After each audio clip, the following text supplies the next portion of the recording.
Who's the Scarlet? I don't give a damn. Oh, like Clark Gable? Clark Gable. I got to have a Clark Gable mustache. I actually knew the answer. Yeah, that's pretty good.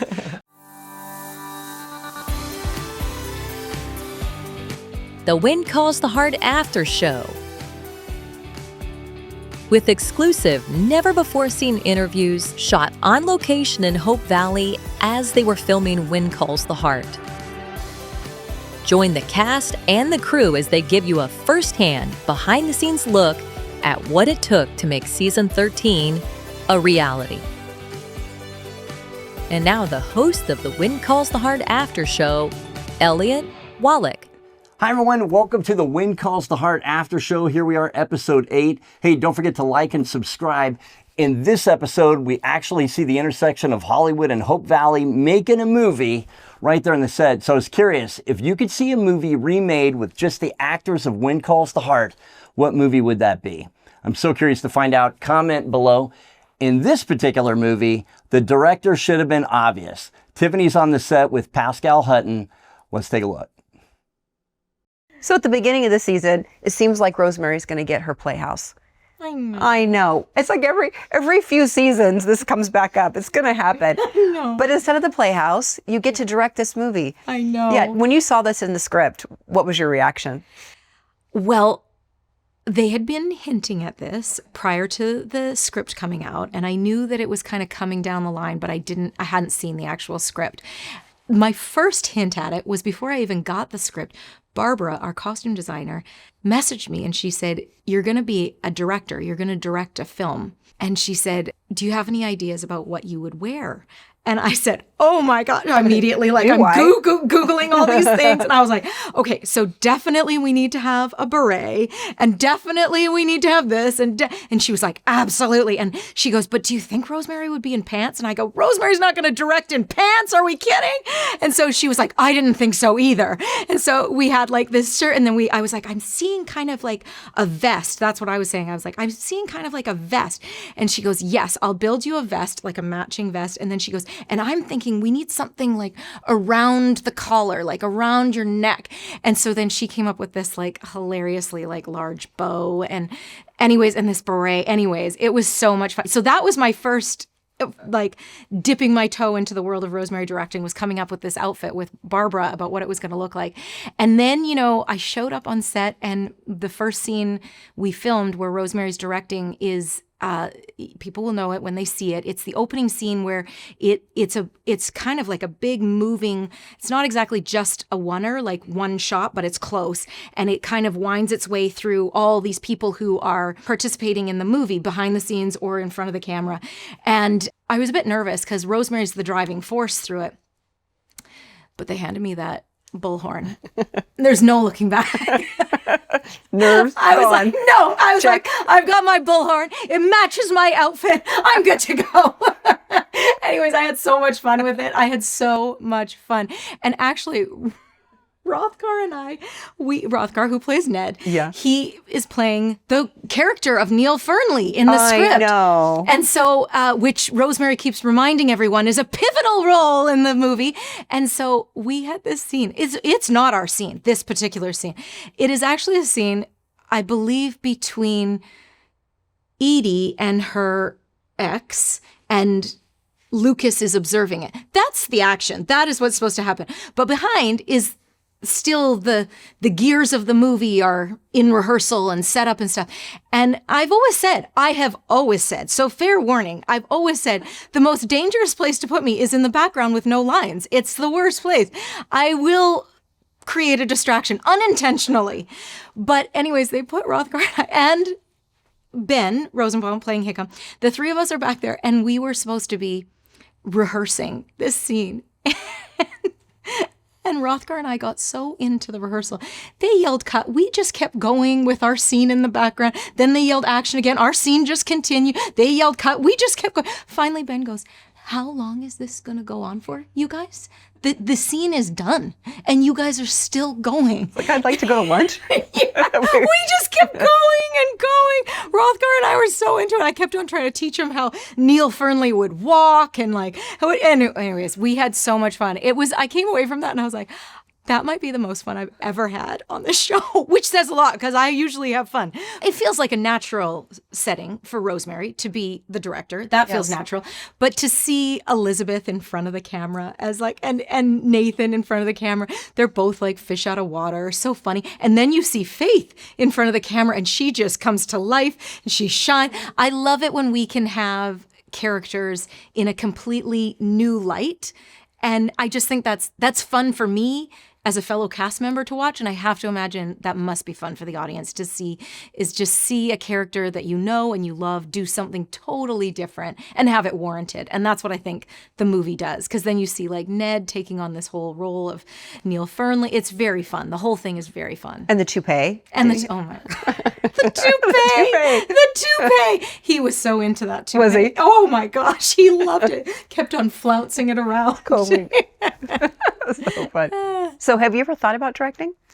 Oh my gosh, it's so much work. Yeah. It is so much work. I feel like there are parts of the job that I think I could just smash, like do so well. And then there's other parts that I think I would find very arduous and difficult. And I don't know. I don't have that desire right now. It's not percolating at this moment. But you know, who knows? Yeah. You were doing some of it in the background there for a really long time. In the back. I just want to pretend to be a director. I don't want to actually have to do the work. Yeah, exactly. It was an old role for Mike, honestly, getting to be sort of Pascal's or Rosemary's right-hand man. Yeah. Kind of the puppy dog following her along again. So that was fun to reprise that sort of dynamic with the two of us. Yeah. But Mike really wanted to be in front of the camera. You think so? Yeah. Oh, he wanted to play Apollo? Yeah, desperately. You could have done it. You could have done it. Just wanted to step up and have that opportunity to show her what I've got.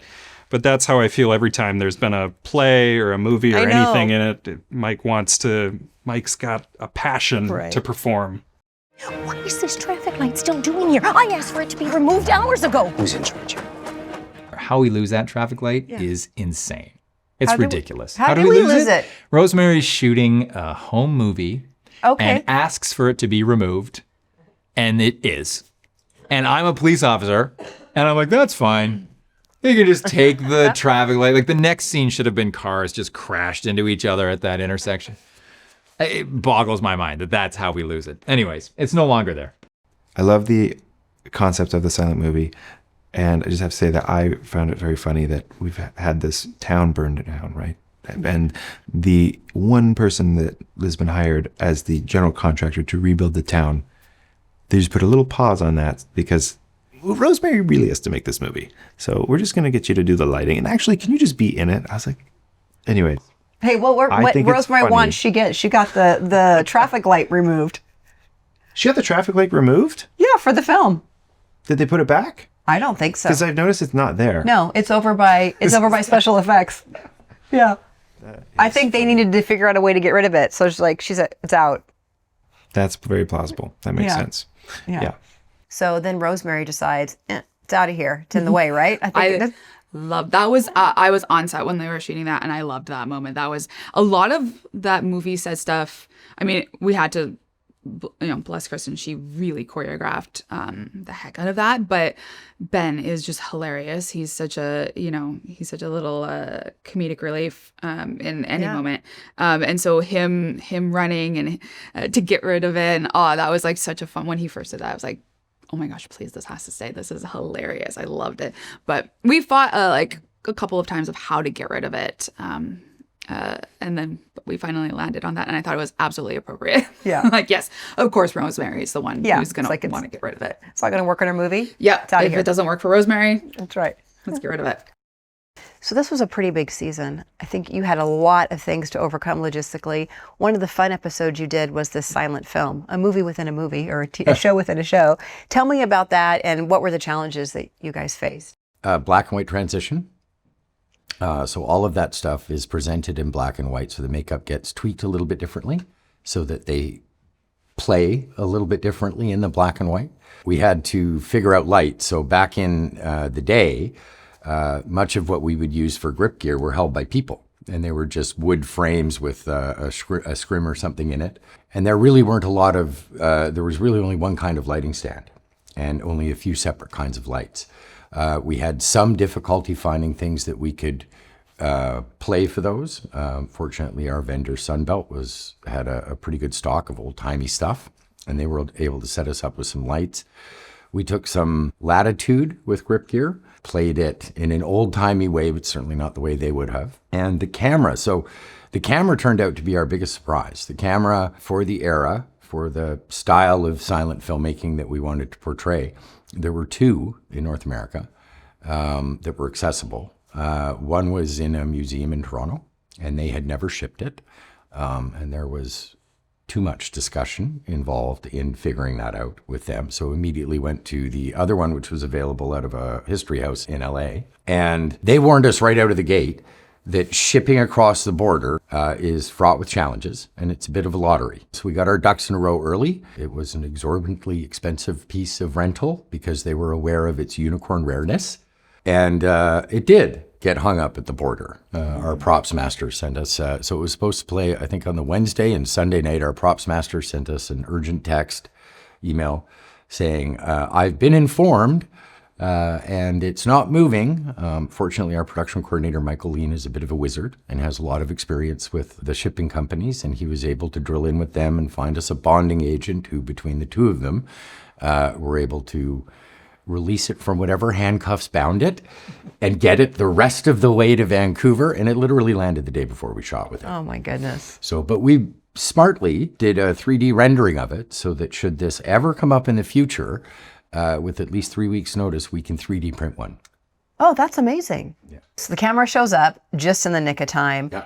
Who gets to operate it? How do you, because now this is an expensive piece of equipment. We had planned in advance that the only people who would be touching the camera are people who understand how the camera works. So our DP and camera assistants, and we made one of our second assistant cameras, Joe Gilchrist, we made him a background performer for the day, and we're able to get him permitted through UBCP by simply saying that there's no way we could teach a UBCP performer this, so we would like to permit him as a UBCP performer because he has the technical knowledge. It's called a Special Abilities Extra.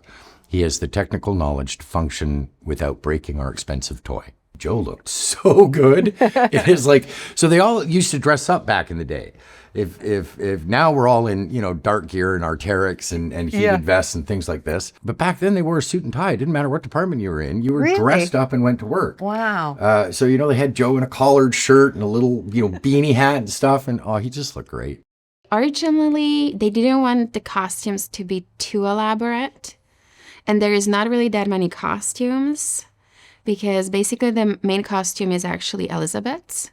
We needed to build it because we didn't have anything, right? So, and I wanted something which is like 1920s feel or beginning of the 1920s. So it had to look good in black and white. And then when you start thinking about it, then you have Nathan in Surge, which is red. So I wanted something in lighter color, but we didn't want anything in white. So the dress which we used as a base, it's actually kind of like pale yellow, maybe. Yeah, like we can call it pale yellow, but it has a beautiful embroidery. So originally it's a wrap dress and it has like the cut, which has like a little V here. So it's almost like a little bit of idea of a corset, but it doesn't have boning or anything, but it has a different shape, right? And then it's gathered on the side. So there's a special name for the dress this dress was inspired for. Like it was really in during this period. It's a little bit also inspired by the wrong wedding dress which Elizabeth had. So we went like poof to the side. So it has lots of ruffles. So we actually chopped up like one of the like lacy petticoats for the like the lace because I couldn't find anything which would actually feel authentic. And then during that time period, they used lots of like flower details. So we added like a little flower detail on a side, which was movable. So depending on like how they're going to shoot it, they can move it from one side to another because I didn't know like which way will Elizabeth be facing. And I wanted the flower to be, showcased. Mm-hmm. And then we added cute little sleeves from the leftover lace from the petticoat. I mean, it was very specifically designed, right? Like every detail. So does that have to go through stages of approval? Well, for approval, I sent actually Joy a picture of my inspiration So it's not exactly what we are doing, but it's like just close to the idea what we are doing. And Joy is the showrunner? Joy is the showrunner. So, and once she approved it, then I think I just built it. I think. Yeah. And then when Erin tried it on, then we sent it to approval for Hallmark. I think that's what we did. Like first we had it approved by Joy and also obviously the director. So I think Kristen did that one. So yeah, so she approved it as well because we discussed about everything. And then the other costume was Ned. They want him to be in a duster coat. And there is a specific part about like his toupee, right? So I'm like, well, he should at least hold a hat. Like he doesn't have to wear it, but he should hold the hat, right? So, and then also for like the characters which are shooting the movie. So like Rosemary, she got like her director's outfit, and then we did a tweak on Hickham's outfit, and yeah, so like even the characters which are working on a movie, right? Like they got a little bit like a different look for the episode. Hickam ran camera, right? He was the camera operator. Yes. Yeah. So did you do something specific for his costume? Well, we kind of just like tried to do it a little bit more casual. Like we had him in, you know, in the suits, I think last year. So it depends on the storyline. So I wanted to put him in the suspenders, but then he's like, well, if I'm not wearing a vest, I feel really naked. So we gave him the vest back, but we gave him a little like a hat. And it was just a little bit more casual and not really matchy, right? Because we had few seasons where we do like the 3-piece suits and they're, you know, full on matchy, right? So, and then I'm trying to get away from like the white shirts from him because he's kind of like a fan character, right? So I try to incorporate like more like the, you know, colorful shirts with the ties. So let's talk about the silent film. Let's talk what everybody wants to know about the silent film. An actor. Yeah, an act. You're right. It was a film within a film within a film. Yeah, and I got to have a little fun. What's his name? What's his name? For who? I got to have a mustache. Apollo. Yeah, for Apollo. But who's the Scarlet? I don't give a damn. Oh, like Clark Gable? Clark Gable. I got to have a Clark Gable mustache. I actually knew the answer. Yeah, that's pretty good. I got to have the Clark Gable mustache and the gelled, patted down hair, and then we find out that Nathan and Elizabeth have no chemistry on camera. They can't kiss. They keep bonking their heads together. Nathan keeps looking down the barrel of the lens, and then they're fired. Is it difficult to act badly? Like it comes naturally to me. I don't know. Yeah, it just kind of happens. Many people ask me that too. Is it so hard to act as bad as you do? Yeah. Yeah. Right. You're a great singer, but if someone says not sing out of tune, I think that could be difficult if you're actually a good singer. So obviously you're a great actor. Sure. So to act nice save. To act poorly, it's very easy to act poorly. And to be fair, you know, like it was silent film too, so it was just, you know, we were just kind of goofing around and making things too big. What was really fun is how they shot that. You know, they kind of sped up the timing. They made it look like they up the shadowing. The black and white looks really good. They even do a lot of what is it, like the when the lens closes and it goes black, the iris. Yeah. Oh yeah, like it. Yeah. Yeah, like that's how they get in and out of that. Like our camera team is just amazing, and I believe they fought for that episode. They thought it'd be really funny. Oh, the camera team? Yeah, they were like, this would be really great, and I think the camera that was used to film that black and white movie is an actual real camera that can do that. They rented that from California and brought that up, and no actor was allowed to touch it. We actually have a camera department person manning it. So if you watch it, and his name's Joe, he's got like a little cap on, and he's the one that's running it. Wow. They don't trust Ben Rosenbaum with any props. Did it actually do any film? Did it actually? No. I mean, I don't think it did, but because I mean, everything that was actually shot would have been shot from our actual digital They don't cameras. shoot on film anymore. Well, I mean, if you got the money, they do. Yeah, that's true. It's expensive. It is expensive. I think we'd get one episode if we shot on film. Yeah, and that'd be our budget. So we shoot on iPhones. Well, they're getting pretty good too. I know. I was just told one of those 28 Days Later or something films was shot all iPhone, like a Danny Boyle film. I believe it. Okay, one last question. How did Rosemary do as a director? I mean, do you think she has a future? Me, so She was great. I'll say this, Pascal Hutton was very funny as playing Rosemary as a director. She had a bunch of great lines. It's just like, it's right in her wheelhouse, that kind of dramatic flair that she does with Rosemary. It was a highlight for her in that episode. Yeah. Okay, I thought of one more, so just one more. Being funny. Have you ever? Oh, I've got so many. I'm skipping a ton. 7 more there. I know. So you get to be funny in this show, and you're funny in that particular episode. Have you thought about improv? Have you ever done improv? I've done improv, of course. Yeah. I did Second City when I was in Toronto. You did? Yeah. I mean, I did the training. I never like got up on the main stage or whatever. And, you know, we did it in theater school. And I think a lot of this is more improv than you think it is. You know, there's a lot of stuff that's not scripted that kind of happens. And when it works, it's usually kept. But yeah, no, I love improv. Okay. Yeah. Yeah, I had a feeling you would. Technically, we're improvising right now. I have no idea what we you're going to ask me. Well, I am too. I'm supposed to know Yeah. what I'm supposed to know. Just cartoons on there. What are you talking? There's nothing. Now, gently, easy. Yeah, tell me about Fernando. Fernando? Yeah, Fernando. Fernando. Yeah, I mean, I only did a couple of days with the guy, and Juan's a very nice guy, very nice actor. He was sort of the lighting engineer in this movie that Pascal's doing, and he has a couple of scenes where they need to find people that have more chemistry than the people who have the real chemistry. So he does this thing where he's like, ooh, the light is just perfect, like this. And it's like, oh man, that is charming. That is very charming. But it's kind of flying the ointment for Lucas. Yes, which is great. I know. Love to make Chris squirm a little bit. He does a very good job of squirming on his own. but one thing I've noticed about Chris is that he always does his speeches, his monologues, as an animal of some sort. We talked about this. I know. He's so funny. You remembered. I actually asked him today. Yeah. I brought that up. That's what I've done. I know. Did he tell you that? He just told me. Oh.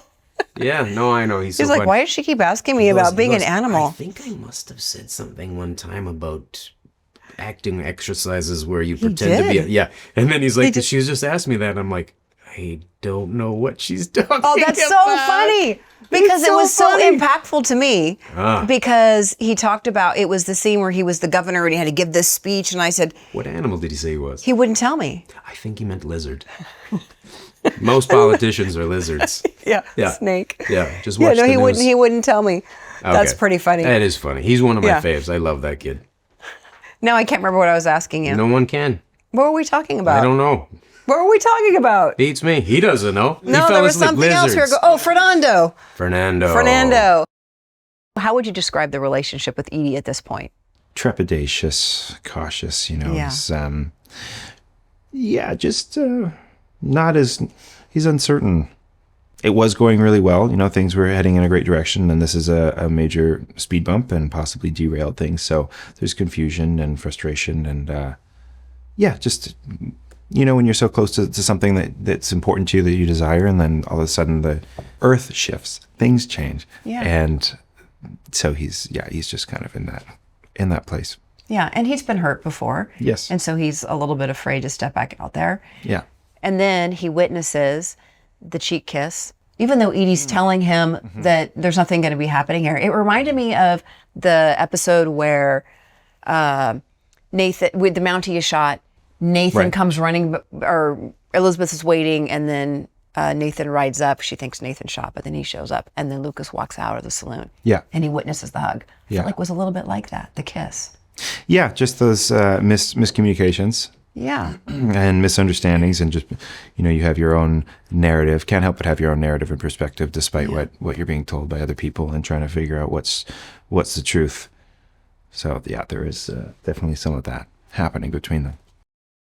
And he unfortunately sees something that misleads him to believe that Edie still has feelings for Fernando, or there's still something between them, when in reality it was a conversation between Edie and Fernando in which Edie says, listen, we'll always be friends. This is not happening this time for us. Yeah. And I'm glad you're here, but that chapter's closed. Yeah. So while she's saying that, all Lucas sees is a friendly peck on the cheek goodbye, and he lets that story kind of run wild. Yeah. And then ultimately tells Edie that he needs some time. And I think there's a lot of things from his past, obviously, with the Elizabeth and Nathan. There's he's had his heart kind of whipped around a little bit. So I think that protection starts to come back into the fold in that episode.